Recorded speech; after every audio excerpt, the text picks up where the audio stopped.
This was not to be the last of the incidences that haunted Ringen. Quite why he had begun to be haunted in so blatant a manner by the dead was beyond him. It was far, far too much to his mind, preferring to sleep in his wife's chambers with her for a time until, at last, the specters began to follow him there, much to his chagrin. Such was his distraction that he began to spend more and more of his time at night in the bedchambers of Alice, his mistress. One of the maids, she had caught his eye nigh on a year before. Sweet-natured, pretty, she alone was willing to live in and clean the high tower of the castle. Most of the servants believed it to be haunted, and thus had been more than happy when she had taken up the occupancy of the tower. Always full of gossip, Ringen had, in spite of his attraction to her, preferred to spend ever more time with Ina, to her, these past months. "I knew you would return to me," his mistress said with an air of gloating. "Do not think too much of it lest your own charms, and rather more than this is the only place where I may sleep peacefully," replied the monarch sleepily that night, resolved to have even a few hours of rest. This offended the maid, though she did not show it. It happened that she was of a cleverer nature than Ina, for she did not make as great a show of displeasure as might have the queen. There was, however, one issue she took definitive umbrage with.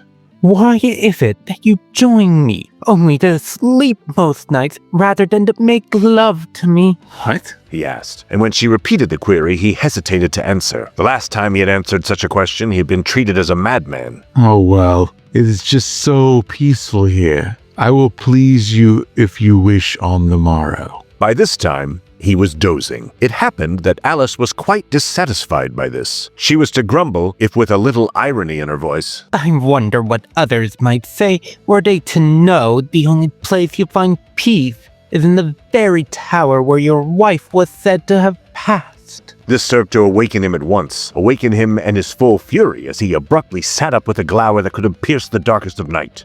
"What? What did you say?" he demanded of her, brows knitting together in wrath as he loomed over the frightened maidservant who had been resting next to him on the small bed. "Did I say you may speak of her to me? Why would you mention her?" she pleaded, frightened by his sudden burst of temper. Not that this allayed his ill mood. Continuing to glare at her, he was tempted to send her away and take the whole of the bed for himself. But the temptation passed as swiftly as it had come upon him, so that he was to, in place of doing so, turn away from her. This proved to be a mistake. There, sitting by the bed, with her head twisted to one side at an awkward angle, was Sorsha, his first wife. Ringen stared for some time open-mouthed at her. He could remember her well. Once beautiful, she had become fat in her older years, and had given way to gluttony and to gossip, and had made the days long. In time, he had grown to resent his brother's choice of a bride for him, so that it was in part the reason he had seduced Ina away from Neokal. Sorsha was a wicked creature, one who had gossiped and treated all about her as poorly as Ina, saving perhaps her own sons. Ringen could, however, recall the times that he had been made to endure her glaring stare, more times than he cared to count. What he could not recall quite so vividly was the hurt, dead look that she was giving him at that moment. Her dark eyes cast little in the way of light, and were so deadened as to leave him wordless and feeling some measure of guilt, if only briefly so. "Why do you haunt me? Stay away! I did nothing wrong," he said to himself, unable to understand quite why it was that she had come to him. The glare only worsened, and the pain in her eyes left him all the more stunned, even as her head moved, so that the awkward angle it was held at was all the more blatant. The rest of the night passed quietly. In the morning, Ringen pulled himself from the bed and withdrew back to his own chambers as he had done before. This time, though, there was little in the way of peace or joy to his step.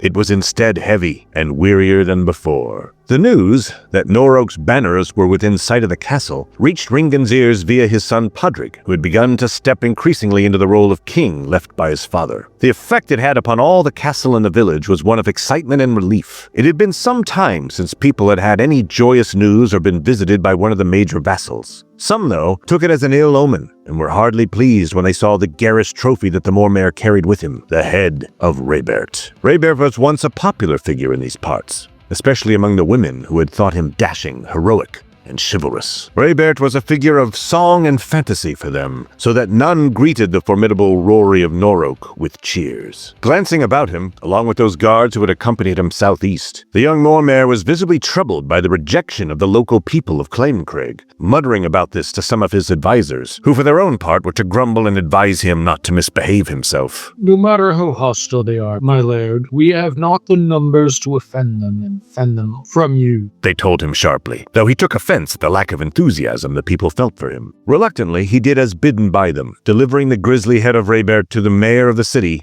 and High King. The former was to greet the trophy with visible unhappiness, where the latter did so with the opposite expression on his face. "'Twas little more than my duty, my laird," said Rory, as he bowed his head to his liege, who took up the trophy and the spear from him. Ringan was to nod his head approvingly at these words. How could he not? The youth had shown himself leal and capable, pondering how best to use him to conquer the indomitable Kettle and the lands of Bardroch. He would have to begin construction of a small fleet to take the Isle of Logisty, where Isla and her newborn niece lived. So long as it remained outside of his control, it would continue to prove itself a thorn in his side. His mind on the matter of the eastern lands of his kingdom, the ruler guided his newly arrived guests through his castle. Let us away to the throne room, where we will do things in the proper fashion. Wherefore, I intend to have a feast in your honor, my laird.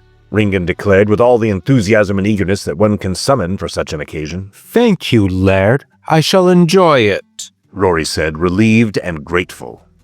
No, nonsense, said Ringan with a chortle. I must confess that you have brought me the greatest joy I have felt in months. Nodding his head, Rory followed him with nary another word. Falling into step alongside Podrick just behind their liege laird, the warrior Mormare murmured to him. "It appears to me that much has changed in the time since I was here last. How so, my laird? I visited a year prior to the death of Domhnall, and there were no ravens atop the keep's peaks as there are today," said the nobleman, pointing to the top of the building. You need not worry, retorted Podrick, evenly keen to smooth over what concerns the noble had over such an omen. They occasionally visit and should fly off shortly after the storm begins. And make no mistake, there will be a storm. I either never heard for very long, Duib said in agreement, if reluctantly so when prompted with a glance from his oldest brother.